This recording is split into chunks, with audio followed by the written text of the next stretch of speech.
Hey, what's up? And welcome to the Adventures of Jerkface, a place where we tell silly stories about serious topics. Thanks for checking us out. Each week, we give some thoughts and tips to help you become the best version of you. I'm your host, Brian, and let's get started. In the previous episode, we left Jerkface after he was confronted by friends 1 and 2, and for the very first time, he began to realize and accept that he was a racist. He moved to the prompted stage. This episode looks at the process of how Jerkface began to transition from prompted to woke. In this story, woke is simply being aware of issues relating to racism and social justice. This is a hard stage for two reasons. First, the dawning awareness begins the process of seeing how saturated our country and culture is regarding racism. This can be very depressing, confusing, and angering. The second reason is that it's all too easy to quit at this stage. Since it doesn't always affect us white folk in tangible ways, it's all too easy to make this about information and then just go back to life. Being woke is a necessary step to do the hard work of anti-racism, but in the big picture, it's a lot closer to the starting line than the finish line.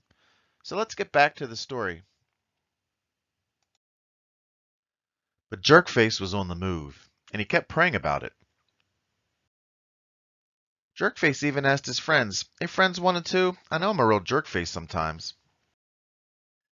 They both nodded silently, looked at each other, and shrugged. "But could you let me know when I do the jerkface thing I don't recognize? I really need your help." Well, they did, and it was really annoying, but it helped Jerkface and even started to help friends 1 and 2 recognize their own tendencies towards being a jerkface in their own sort of way. Then one day, miracle of all miracles, Jerkface noticed on his own a time that he took racist action. He was talking to his friend Steve, who believed that Black Lives Matter. And then you guessed it, Jerkface acted like a jerkface. He insisted that all lives matter and started the game we call whataboutisms.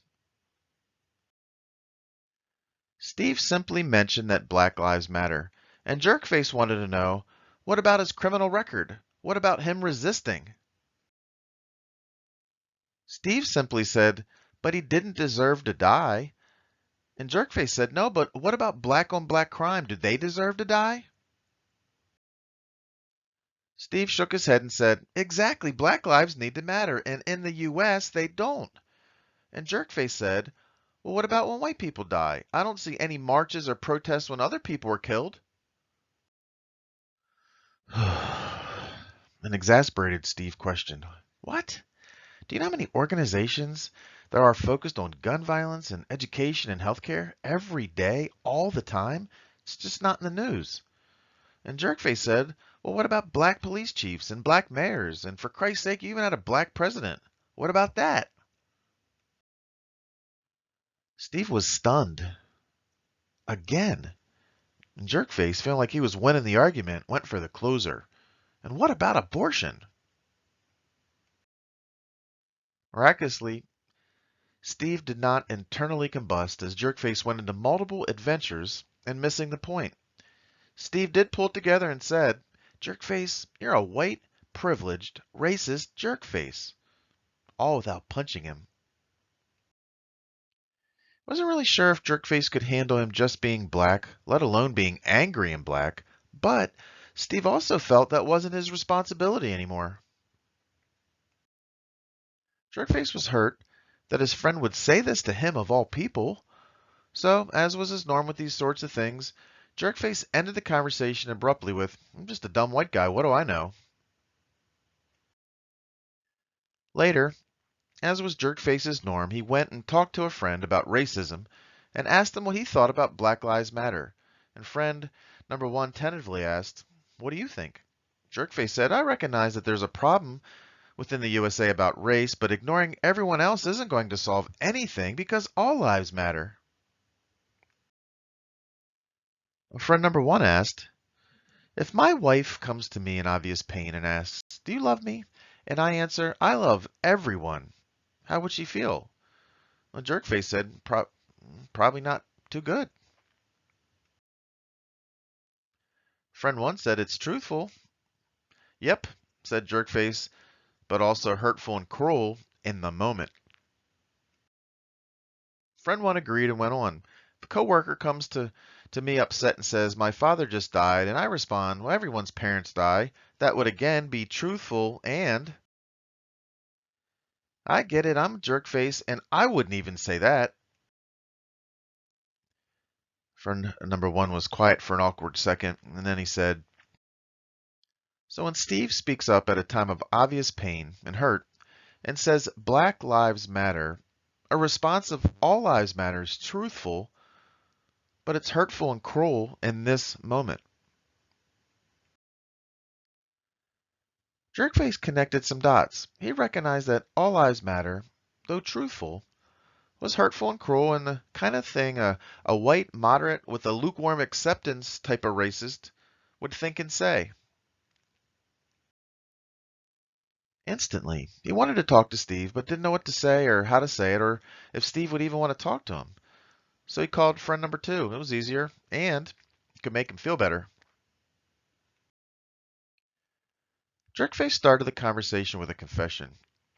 "I'm starting to get the racism stuff, and though I hate it, I'm starting to see how my thoughts and words and responses come from a racist perspective. What a jerkface." Friend 2 bit his tongue really hard. Jerkface continued, "But to be honest, I really can't stand the idea about white privilege. That seems like some guilt-inducing snowflake crap." Friend number 2 asked, "Why is that?" Jerkface thought for a bit, and then he said, "I don't like the word privilege. I grew up poor. Everyone in my family worked hard but made little money. To us, privilege was the people on the other side of town who had money, nice stuff, went to college, took fancy vacations and stuff like that. Basically, they had it easy while we scraped for everything. So, if the accusation of being privileged puts me in that neighborhood, no thanks. What an insult." Friend 2 said, "I get that. We literally grew up on the same street, so I feel similarly when I hear the word privilege. But let's take a look at it beyond our story. Let's play Monopoly, but with 1900s American history rules. Maxwell Vanderbilt III." "Who?" asked Jerkface. "I don't know," said friend 2. The rich privileged kid you mentioned." Jerkface nodded. "He gets $400 every time he passes go. We get 200. Also, we can't buy any property that's dark green or dark blue, and when he lands on go to jail, he skips to go." Jerkface smirked and said, "It sounds about right." Friend 2 went on, "Steve can't start the game until all the property's bought up. He only gets 100 for passing go, and he goes to jail every time he lands on community chest, free parking, electric company, and luxury tax. But, because he's our friend and we aren't racist, he can ride the railroads for free." Jerkface was puzzled and stated, "Well, that's not fair. Why does Steve get those rules?" Friend 2 said, "Because he's black." Jerkface was quiet for a long time. Friend 2 asked, "Who's privileged? Just the Vanderbilts at Park Place? Or is it also the Jerkfaces on New York Avenue?" That was the moment that Jerkface became woke. For the first time in his life, he recognized both his privilege as a white person and also his actions and attitudes that were discriminatory and prejudiced towards other races, especially black folks. But he still had a ton more to learn and even more to do. Jerkface called up Steve and he said, "Hey, this is Jerkface. Sorry I acted like a jerkface the other day when we were talking about Black Lives Matter. I'm recognizing that I'm a white, privileged, racist jerkface." Steve spit out his drink. "But could you let me know when I do the jerkface thing I don't recognize? I really need your help." Steve emphatically said, "No, that's not my job. Do your own homework." Jerkface didn't know what to think or even where to start. Do my homework? A few days later, Jerkface, he watched old Richard Pryor and Chris Rock and Dave Chappelle stand-up routines on race and police. For the first time, he realized these issues have been going on for black people for a long time. 400 years long. Then he watched the documentary called 13th. Jerkface was stunned. He thought slavery ended during the Civil War and that black people had all their civil rights since Martin Luther King.